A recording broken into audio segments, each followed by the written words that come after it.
Chapter 1 was all about conceptual design, culminating in a detailed systems analysis and report. Chapter 2 was about creating the components that make up mechanical systems. In this chapter, we'll bring all that together to create the physical mechanical systems. So we'll begin by creating the mechanical zones in this video. So open the Revit model you created in chapter 1 or creating zones in the chapter 3 exercise files folder. So at this point, launch Revit, navigate to the exercise files, and from the chapter 3 folder, open this file creating zones, which I have here. Then open the ground floor HVAC plan. There are two ways to create mechanical zones in Revit. You can start by selecting the spaces first or by launching the zone command first. So we'll define the mechanical zones similarly to the system zones we created in chapter 1. So go to the Analyze ribbon from the Spaces and Zones panel, launch the zone command, and this will activate the Add Spaces immediately. So select the guest room and the two adjacent restrooms.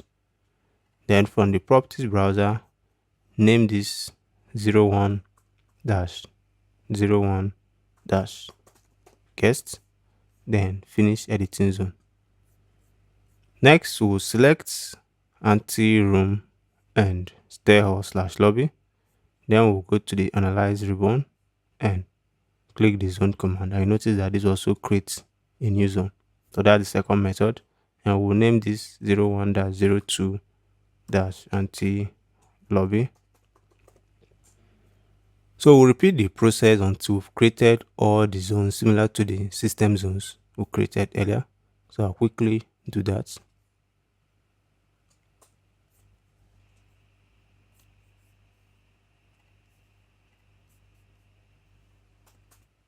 Then launch the system browser by typing F9 or simply right click and switch to zones.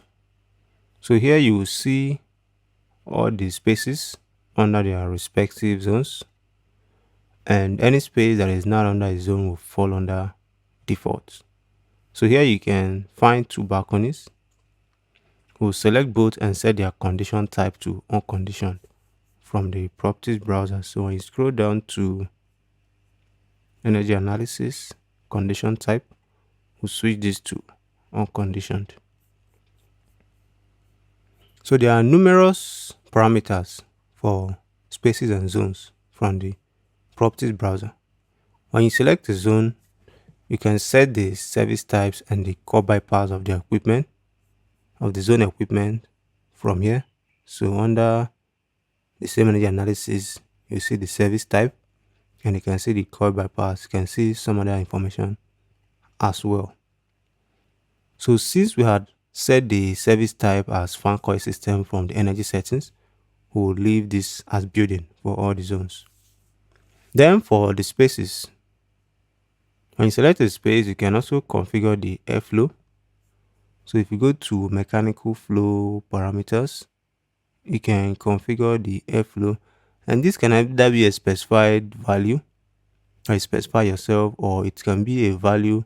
Yes, you can see the actual airflow, and this is coming from the components when you place them in the spaces. So when we begin to place the air terminals and whatnot, this will actually begin to populate. So you can also impute the design heating and cooling loads. When you go to energy analysis, you can see that you can impute your design heating and cooling load, and then you also have the actual heating and cooling load and all that. So when you look at this, you must have noticed that some airflow and load information not computed. You can see this. So, and this is actually for the legacy cooling and heating load calculation workflow in Revit. So, but for this course, our computed values will be coming from the system analysis I performed earlier.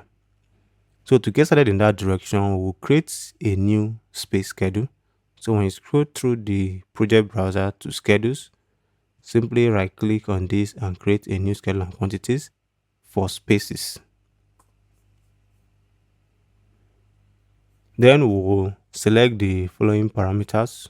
we'll select name for space name, just double click name, number, zone, design cooling load, design heating load, actual.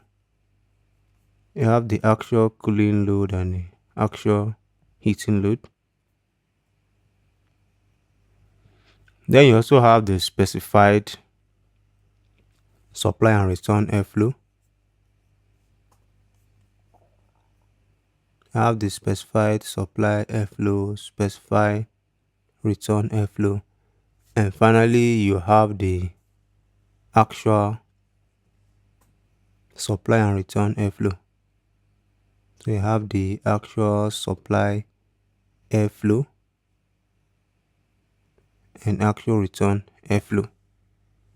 So then we'll go to filter and we'll filter by zone not equal to default, and this will make sure that we don't have any unconditional spaces in our schedule. Then we will sort by zone followed by number. Then we'll check header and footer for zone. Then we'll calculate totals only. Then we'll go to formatting and make zone a hidden field. Then we'll also calculate totals for all the load and airflow parameters. So for each of these, we'll make sure to calculate totals.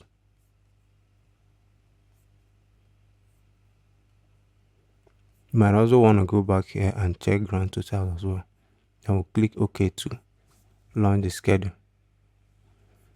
So with this schedule, you can specify the supply and return airflow. So you can see specify supply and specify return.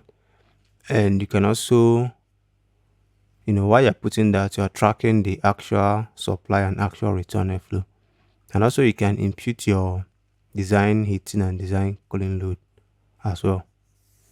So for us to populate some of these values, we will have to refer to our systems analysis to populate some of the information. So we'll open this analytical spaces schedule. Then we'll edit fields. So from here, we'll remove count. We'll select this and remove it. Then we'll add airflow per area. Just double click. We'll also add peak heating and peak cooling load. Then we'll create a calculated parameter. We'll call it calculated airflow.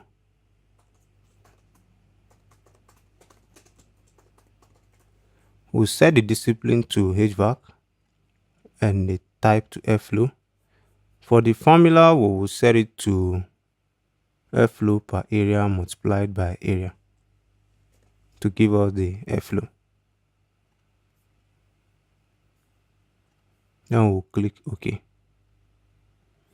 Next, we'll go to filter and we'll filter name does not equal